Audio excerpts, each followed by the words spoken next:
जय शिव शंकर दोस्तों, आप सभी का स्वागत है दास स्पिरिचुअल योद्धा की आज की इस नई वीडियो में। दोस्तों, आज की इस वीडियो में हम आपको शिव महापुराण के एक ऐसे अनोखे कहानी के बारे में बताएंगे जिसके बारे में आप में से बहुत से लोग नहीं जानते हैं।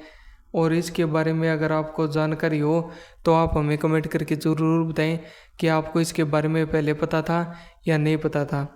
दोस्तों, आज की इस वीडियो में हम बात करने वाले हैं भगवान शिव के बारे में कि जो भगवान शिव है वो पहली बार कब ज्योतिर्लिंग के रूप में प्रकट हुए थे, और जब वो ज्योतिर्लिंग के रूप में प्रकट हुए थे तो उसके पीछे का क्या कारण था। ऐसा क्या कारण था जिसके कारण जो भगवान शिव है उनको ज्योतिर्लिंग के रूप में प्रकट होना पड़ा।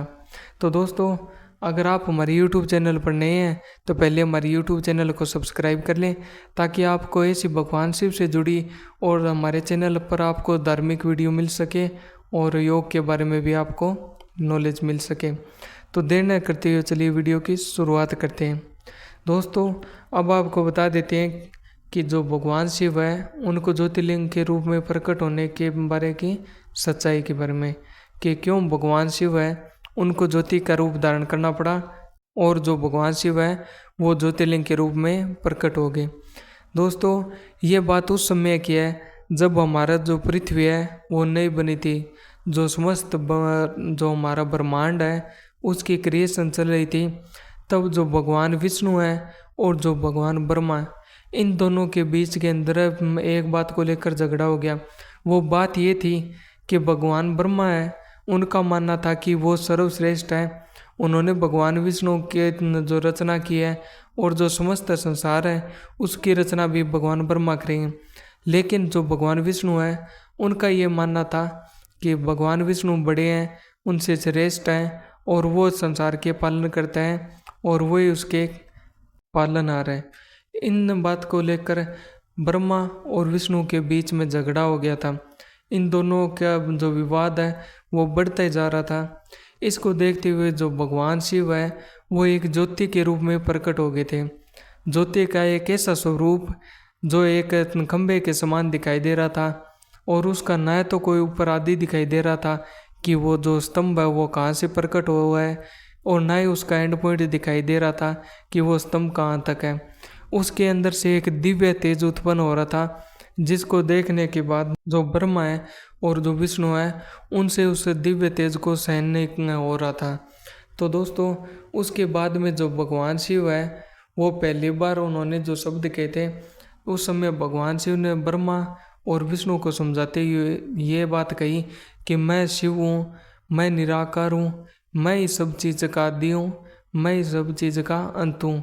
सब जो चीज़ें हैं वो मुझसे शुरू होती है। जो संसार है वो मुझसे इतना शुरू होता है और मुझसे ही ख़त्म होता है, और मेरे से ये जो समस्त ब्रह्मांड है वो चलता है, और जो समस्त ब्रह्मांड है वो मेरे अंदर ही समाया हुआ है। लेकिन जो ब्रह्मा है वो इस बात को मानने के लिए राजी नहीं थे।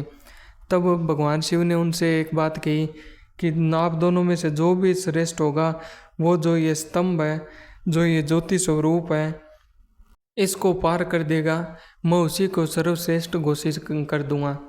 इस बात को सुनते ही भगवान जो ब्रह्मा है और विष्णु है उन दोनों ने परिक्रमा शुरू की। एक समय ऐसा आया जब जो ब्रह्मा है और भगवान विष्णु है दोनों थक गए, और जब दोनों थक गए तो वो थकने के बाद में वापस लौट आए। जब वो वापस लौट आए तो भगवान शिव से उन्होंने प्रार्थना की कि आप हमें जो ब्रह्मांड का रहस्य है वो आप हमें बता दीजिए कि हम कौन है, ये ब्रह्मांड क्या है। जो ब्रह्मांड के सबसे ज़्यादा जो गुप्त रहस्य छुपे हुए हैं वो हमें बता दीजिए कि हम क्यों बने हैं, हमारा असली मकसद क्या है, जो समस्त संसार है इसका संचालन करता कौन है। इस प्रकार के जो प्रश्न है वो सभी भगवान ब्रह्मा ने भगवान शिव से पूछे और भगवान शिव ने उनको उत्तर भी दिया था। दरअसल दोस्तों, ये थी वो कहानी जो हमारी शिव महापुराण में लिखी हुई है कि ज्योति स्वरूप के अंदर भगवान जब शिव प्रकट हो गए थे तब उसे ज्योतिर्लिंग का रूप मान लिया गया था, क्योंकि जो खंभा है उसका न तो कभी आदि था और न कभी अंत था। उसी तरह जब हम भगवान शिव है उनका जो शिवलिंग का रूप है उसकी पूजा करते हैं तो हम इस बात को नहीं सोचते कि जो शिवलिंग है उसका असल में मतलब क्या है। उसका क्या रहस्य है कि हम उसकी पूजा करते हैं। आप में से 99% लोग नहीं जानते कि जो शिवलिंग है वो ऊर्जा का प्रतीक है। बहुत से लोगों के मन के अंदर डाउट रहता है, या बहुत से ऐसे धर्मगुरु भी हैं जो शिवलिंग है उसको जो मानव का लिंग होता है उसका आकार मानते हैं, और ये मानते हैं कि हम जो आदमी का लिंग होता है उसकी पूजा करें। लेकिन हमारे जो शास्त्र है इस बात का विखंडन कर रहे हैं, क्योंकि हमारे शास्त्रों के अंदर जो शिवलिंग है उसको एक ऐसी ऊर्जा का प्रतीक माना गया है, एक ऐसा तत्व माना गया है जिस तत्व की इतनी ज़्यादा ऊर्जा है कि अगर हम उस ऊर्जा को जान जाएं या हमारे अंदर वो ऊर्जा समा जाए तो हमारे लिए कुछ विशेष नहीं रह जाता। जो समस्त ब्रह्मांड है उसका जो रहस्य है वो हमारे लिए उजागर हो जाता है। समस्त ब्रह्मांड की जो शक्तियाँ हैं वो हमें प्राप्त हो जाती है। उसके बाद में हमारे अंदर कुछ भी बाकी नहीं रह जाता और हम बिल्कुल पूर्ण हो जाते हैं। तो दोस्तों, ये थी ज्योतिर्लिंग के रूप की जानकारी। आपको कैसी लगी हमें ज़रूर बताएं। अगर आपको ये वीडियो थोड़ी सी भी अच्छी लगी तो वीडियो को लाइक करना ना भूलें, चैनल को सब्सक्राइब करें। मिलते हैं जल्दी नेक्स्ट वीडियो में, तब तक के लिए हर हर महादेव, जय शिव शंकर।